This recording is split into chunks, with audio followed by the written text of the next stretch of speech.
I'm here to talk about how DAOs can, if possibly, save the marine waters of Lagos. And I guess I'll just start with like a brief background. Um, yeah. My journey in Web3 started in 2017. So I was working at Riteonthebeach. But all my free time, I studied on paper Twitter. Sort of like thinking, letting left. That was losing funds, by the way. And but more and more as I gained more knowledge, I began to realize that the foundational pillars of Web3 and what we're doing beyond the noise is what will serve as the bedrock for the next decade of society. And one of those foundational pillars are DAOs. And so today will just be a very quick 10-minute lesson about what DAOs are, how anyone here can pretty much create one, and what it all means for us. And so what are DAOs? DAOs are, you can think, first of all, like an organization is pretty much just a safe web of contacts, right? So you have employees who get paid to do tasks. You have customers who buy products. You have banks who loan money in order to, on some condition of a return. You have shareholders who invest. Those are all different webs of contracts. And so DAO just turns that idea on steroids by automating value through smart contracts. But why do we need them? I mean, every speaker here today has pretty much come to talk about organizations that we need. And so why do we need another type of organization? We've had, in history, we've had so many great organizations. We have great companies that exist today. We will have great companies that exist tomorrow. So why do we need DAOs? Why do we need another type of organization? The reason is because of the first two words, decentralized and autonomous. DAOs are important because, first of all, they are decentralized. In this context, what that means is anyone, anywhere, and this is a revolutionary concept that you should not take lightly, but anyone, anywhere can be a part of them. You only need to have an internet connection. It's just like the world of social media today. With just an email address, you can sign up for Facebook and pretty much talk to anyone, anywhere in the world. But in order for you to be an employee of Battery Breweries, you have to physically be in Lagos, Nigeria. Actually be able to visit this premises every single day. What DAOs allow is for us to expand knowledge and draw on capacity from pretty much any part of the world. The autonomous part is actually very, very important. When you begin your DAO, it may look pretty much like a traditional organization. It's just 10 people, one leader. But as you continue on the spectrum, it becomes pretty much more or less like a digital organization with people who have shareholders. And you actually have this today with like Facebook groups and Reddit groups. There are a lot of communities that are very powerful and they actually do a lot of shareholders together. What DAOs do is pretty much make sure that community can continue to survive beyond when the people who are alive now exist. And you move further on the spectrum towards on-chain voting because at the end of the day, humans will always have different priorities. And the only way for us to move forward is to agree. Right? That's why the voting leaders and the votes for things to happen. And so on-chain voting is another level that you could take it down. But sooner or later, we will reach a point where DAOs are true in existence. And that means they are decentralized and autonomous. And that means there's just not a single point of failure by any human. And we'll get there sooner or later.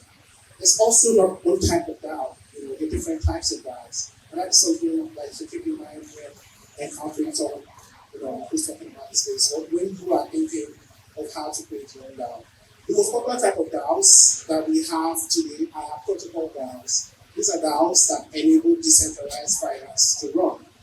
Because if protocol DAOs do not exist, they will be centralized. And so the whole point of it being accessible to anyone is moot because pretty much that body can decide who gets to participate or not. You have protocols like Maker, Uniswap, Compound. These are the most popular resilient and robust DAOs in existence today. A lot of the news headlines is talking about how crypto is in the bear market and how all these companies that are crypto companies have failed.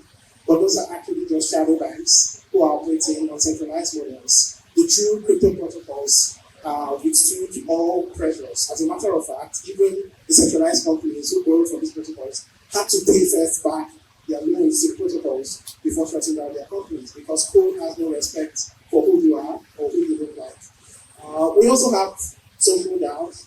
Remember that time in secondary school where you and your friends will let you form a rock band or go around night? You could create that today with a social DAO. Just a DAO for you guys to have for possibly go around schools as in.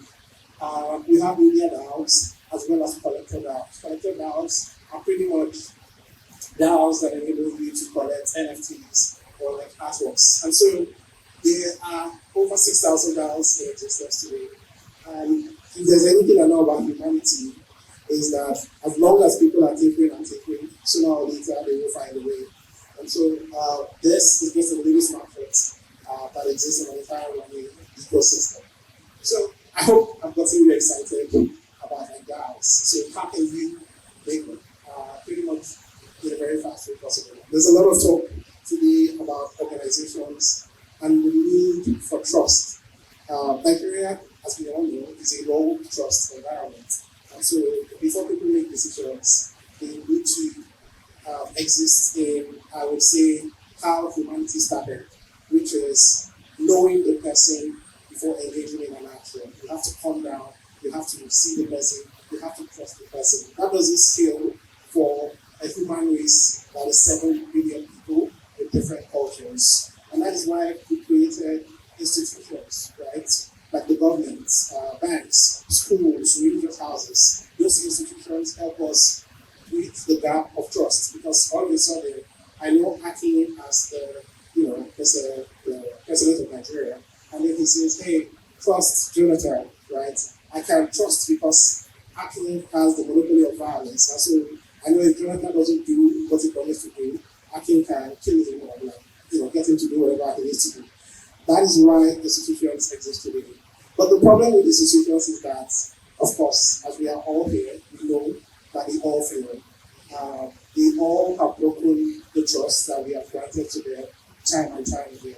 And the reason why is 2 reasons. One, because their decision making is not open. And 2, is also because there is no transparency into the process. And so naturally, as institutions evolve, they are prone to corruption. It's just the way of life, to be honest. And so DAOs help us to a third level of trust, which is creating programmable trust on blockchains that can be verified by anyone, anywhere, and at any time. How can we create a DAO? Well, this is like a busy slide, but I will walk it through the last few minutes that I have. If you notice, there are like 3 colors, and that is because the first color, which is like the green, sort of like is the process that you can pretty much do almost immediately. Like you could get those steps in and under a week, right? That's very optimistic, but you could sort of get that ball rolling. And the yellow boxes are pretty much boxes that you could complete depending on how aligned the community is in under a month. The black is an always ongoing process, and that's why it's black. But the blue boxes are boxes that are ongoing and pretty much take a long time. So let's go through them one by one. The first is to have a DAO manifesto. This is pretty much the why are we here. Every community, every country, every organization has a why for being in existence. And so you have to be able to communicate that so that when I come across a community, I can be able to know at a quick glance if my values are aligned with your values and what you believe in. It's almost like a constitution for what you want the community to be and what it currently is. The next step is an operational step, and that is to create a DAO controller.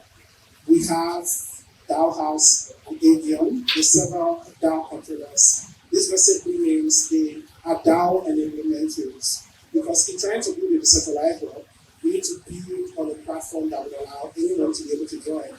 And so DAO House, for instance, provides you with a checkbox of tools. You need voting forums, you need governance discussions, you need a place for people to be able to sign in.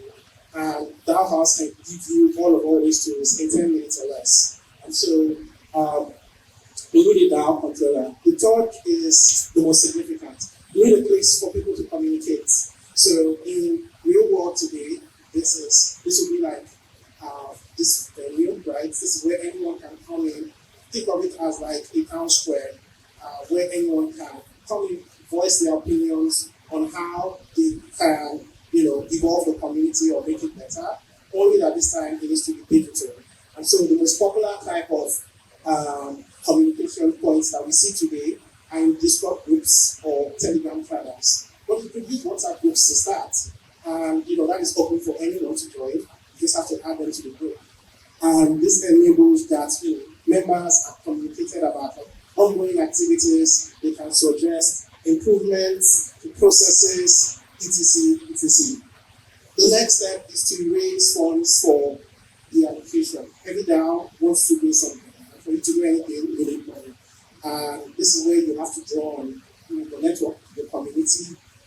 You guys will put together, you create slides, you create decks, you do the outreach, you do the marketing, and then you pull funds together. But perhaps the most important method is step 5, and that is to ensure that there is a gated method for joining. One thing that is very important, especially in the early process of beginning your online community, aka the DAO, is that even though it can be accessible to all, it shouldn't be accessible to all. There has to be a value alignment. People have to show that they are actually interested in being a part of that community. And so you need to gate it. And you could do this by either doing a limited launch, you could have an NFT, you can have people pay a membership fee. We have membership clubs today. Those are gated communities that are highly aligned. And so you have to have that gating mechanism, because how do you prove that you are in it to actually uplift the values? There needs to be a price that you have to pay, whether with time or with funds. And once you have that gated method for joining, and you've probably raised funds, then you begin to live in the values of the 3, and that is being transparent and open. And the way you do that is with a DAO treasury. A DAO treasury, like the last speaker was talking about, allows everyone to see what you've been doing with your money. And you will have to employ a multi-sig. The multi-sig pretty much just works like a joint account. A joint account, not just one person can take money out of you.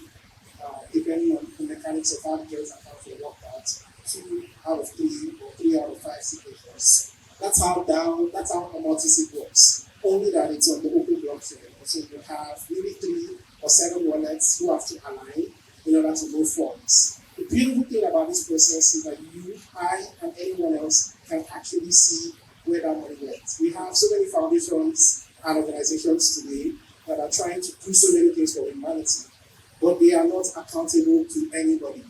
We do not know what they do except what they tell us.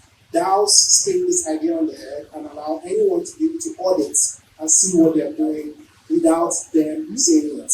If you have to pay PR to say something, it's probably a lie. And this is coming from someone who was in PR.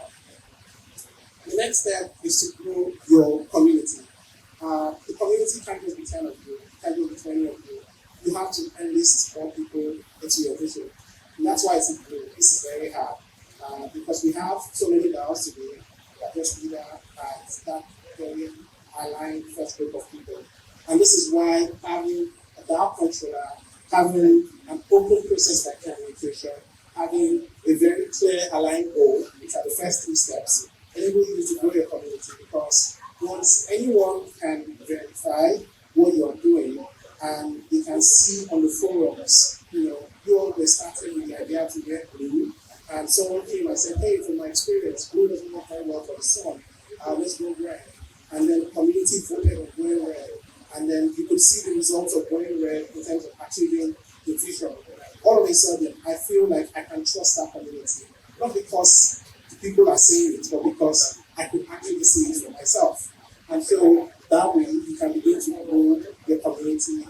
And then, in order to also grow your community, you have to keep the members they are highly aligned. How do you do that? There needs to be community calls. So I'm part of like a DAO, and every week UTC block, which is like 12 to 2 p.m., depending on when they do their daylight savings. That is where we have community calls every week, right? During like once a month, it's a house application. And there, you have team guys who updates the community on the different projects they're working on, ask members to contribute, and then it can also serve as a meeting point for new members to catch up in what the community is about. And the last but not least, it's probably the most beautiful part of the house.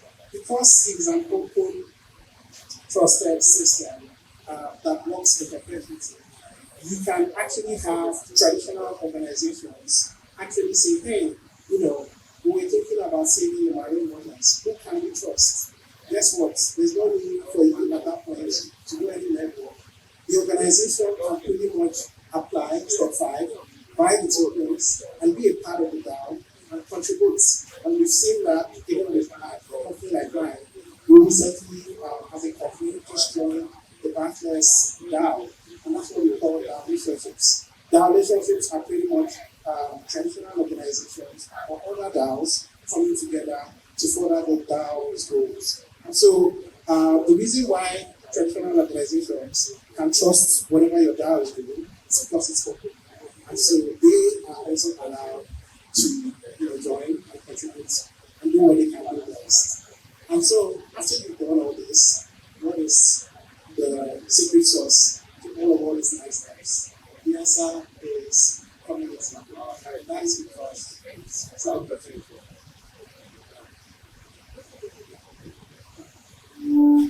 Yeah, this is my last step. Community is the only reason for DAOs to work and the only reason for DAOs to fail. If you have a highly aligned community, your DAO will succeed, and over time, network effects will kick in and you become more successful. But if there is no community, if you have people who are in it to just buy the tokens, sell them when the date is high, feel bad when it's low, your DAO is going to fail. And that is why today, despite all the crackdown and lockdown and the crypto markets, protocol DAOs, for instance, are still working as fine or as promised in their manifestos. That's because it's a highly aligned community of people